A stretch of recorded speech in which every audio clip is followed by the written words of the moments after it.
uongozi kwetu. Si ndio Yaani serikali ikitaka kukuingiza kwenye matatizo, utayaingia kama wewe unayalinda. Wakataeni, waepukeni, watajeni.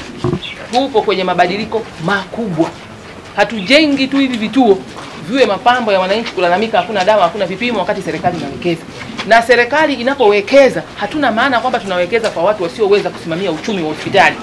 Tunataka tuwekeze tukiwa na uongozi na viongozi wanaosimamia ile rasilimali iliyowekezwa ili kuiongezea thamani. Tukisha iongezea thamani ile rasilimali, tutawashawishi wananchi kwamba tuna huduma bora, watajiunga na bima wote. Wakisha jiunga na bima wote, wananchi sisi wenyewe tutapunguza utegemezi kwenye serikali kuu. Kuna mambo mengi ambayo tunasubiri hela itoke serikali kuu, tutaweza kuyafanya wenyewe. Serikali hii ikishapata ahueni ya kupunguziwa mzigo kutokana na uwekezaji wake, ina maana itaenda kumalizia zile shughuli nyingine za kimkakati ambazo zinakwenda kulenga uchumi mkubwa wa taifa, ikiwemo kutengeneza yale matreni ya umeme ambayo yatakufikia wewe umeshastaafu mkongojo hivi, gari kule halifiki, unapanda treni yako ya umeme masaa 3 huko Muhimbili au huko Benjamin Mkapa au huko popote pale. Sijui tunaelewana nyie watu? Kuna uhusiano wa maendeleo ya sekta ya afya kwa jinsi tunavyodhibiti rasilimali na kuongeza ufanisi kuliko hasara, na maendeleo ya taifa yatakayo kuendeleza wewe kwenye siku umetoka kwenye hicho kiti. Lakini tuna umeme wa Rufiji, lazima ukamilike. Sisi tunachangia nini? Kwa kusimamia uwekezaji tuliopewa uwe na ufanisi ili tupunguze mzigo serikalini, ile serikali kamalizia yale mambo. Lakini kuna wenzetu hawajaajiriwa, wamesoma kuliko sisi, tena wana hamu ya kufanya kazi kwa uadilifu mkubwa kuliko sisi, uadilifu wa manati, baadhi yetu wanatusumbua. Wale watu ili waajiriwe, lazima sisi tulioajiriwa huku tuongeze ufanisi sana, tuwakatae watu wanaotusumbua. Sijui tunaelewana? Tukisha wakataa, ule uwekezaji ukawa mzuri na wenye ufanisi na ukapunguza mzigo serikalini, serikali itapata pesa nyingi zaidi, itaenda kuajiri watu wengi zaidi. Sasa kama wewe umeajiriwa serikalini, unaingia saa 2 asubuhi, ikifika saa 6 umetoroka, umeenda private au kwenye kituo chako ulichokianzisha wewe, ambacho tumekuambia kifanyie kazi ukishatoka serikalini kwetu.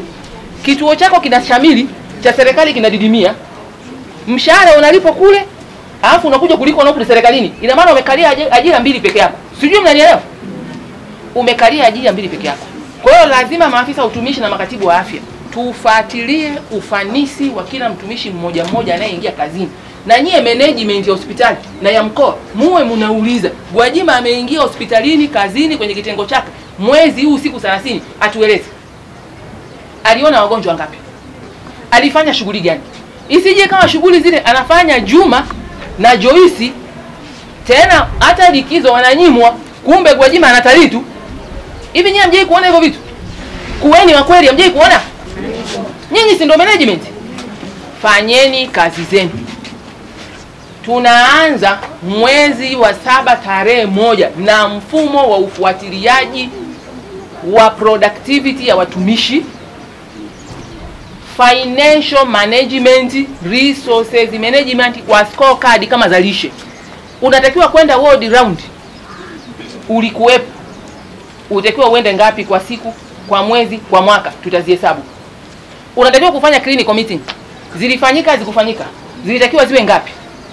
Ulikuwa uko zamu, ulikaa tu nyumbani usubiri kuitwa, je usipoitwa uje utudai hela, au ulikuwa na utaratibu fulani hivi, siku ya round, siku yako ya zamu huwa tunafanya nini na nini ili hao watu wahudumiwe. Sijui kama mnanielewa. Uliletewa mali, ikapokelewa, utaratibu wa kuletewa, utaratibu wa kununua, utaratibu wa kutumia umeandikwa mpaka chini. Ikifika store ndekwe ingizwe kwenye leisure, ziliingizwa zikuingizwa ni scorecard. Zikatoka pale zikaombwa na nani? Alitumia leisure ya alitumia request and issue vote ya serikali au hakutumia? Kwa nini hakutumia?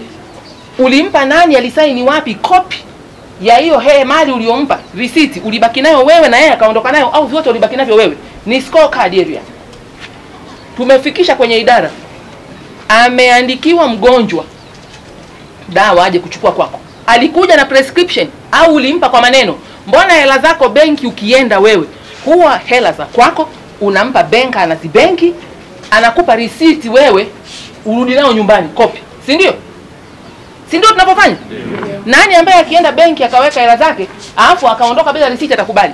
Leo nikiuliza prescription hapa mnazo au hamna? Mnazo. Unajua nitaenda mimi. Nionyeshe kwa. Na zimeanza kuwepo lini? Na ukishakuwa na hizo prescription, unazitumiaje mwisho wa mwezi kwamba umeuza ngapi? Dawa kiasi gani ambazo ziliandikwa pale zilikuwa hazipo? Zilifuata generic name au zikufuata? Unatumiaje au unaziweka tu stores zinarundikana pale? Hiyo ni area scorecard. Hawa wanaoandika dawa kinyume na generic name walikuwa wangapi? Wanasababisha out of stock wakati dawa zipo. Hawa wanaokwenda kununua dawa nje ya MSD, je, wanakuwa na vidhibiti halali kwamba MSD haina dawa au wanatumia vidhibiti vya miezi 6 iliyopita wanavibandika hapa sasa hivi? Ni area ya scorecard. Kwa hiyo tutakuwa na mascorecard. Mheshimiwa mkuu wa mkoa tutakupa mascorecard kama ya lishe, rasi utakuwa na mascorecard, bodi fedha kule kwenye baraza la madiwani zitakuwa na scorecard, huduma za jamii watakuwa na scorecard, kila mtu kwenye hili eneo linalotusumbua. Inaotumika sasa hivi kwa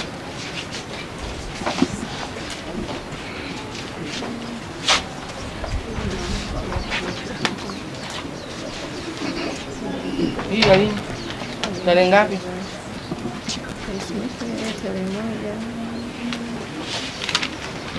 Hii mfumo mpaka mnielewe ninachokitaka. Hivi nyinyi mshaenda benki au kiandika hesabu, wahasibu wako hapa? Wahasibu yuko wapi? Yaani sisi katika kila utekelezaji wetu huwa tunaacha mwanya fulani ambaye mtu mzuri akija mtu ambaye hajielewi anafanya yake. Kwa mfano sasa hapa umetoa hizi dawa. Hivi nyinyi wahasibu kwa nini huwa mnaekaga ule mstari wa hivi Z? Kwa nini huwa mnaweka? Kufunga hesabu. Wewe unaona hii si hesabu ya ugavi wa mali ya umma. Katika stores management hiki nako sikitendea kazi cha stores management hiki. Sasa kwa nini hakijafungwa? Haya sasa mimi niamke nimetoka nilikotoka. Naweka karatasi langu hapa juu. Si umeona hapa nimetoa normal delivery kit sijui 1040. Nakuja naweka karatasi hapa naandika tena hapa Ambiclox. Naandika hapa. Nalitoa lile jeupe. Hii sitabaki kama ni pepa. Huku si amesha sign huyu. Sijamtwisha kesi, nimemtwisha kesi. Hii ndiyo mianya mimi nao isema kwa nini nyinyi wenzangu hamuioni? Yaani hii ni nzuri sana kuchukulia dawa ninazozitaka tu. Nakuja hapa nabandika vyangu natoka na dawa, hasa kama hizi prescription zimepangana mpaka huku. Na bandika hapa paracetamol natoa 18, hapa natoa kila mtu namtwisha paracetamol hapa namtwisha. Haya. Hii inabaki huko inafanya nini wakati dawa imeshatoka? Hii si ndio tunasema kwamba benki ukienda hii hivi mgonjwa anaondoka na kipi kati yake? Anaondoka na hiki au hiki? Anaondoka na hichi. Anaondoka na cheupe. Wewe unabaki na hiki. Sasa hichi kinafanya nini? Tumesahau. Maana ndio majibu mepesi nimesahau. Mbona kule kwenye ndio maana serikali vitu vyake kutoka ni rahisi vya wenye private huwezi kufanya mchezo. Hasa nilimwagiza mfamasia mkuu wa serikali. Naona tu anavuta mimi sielewi kwamba prescription hizi sasa ziwe na leaf sio 2, ziwe na leaf 3.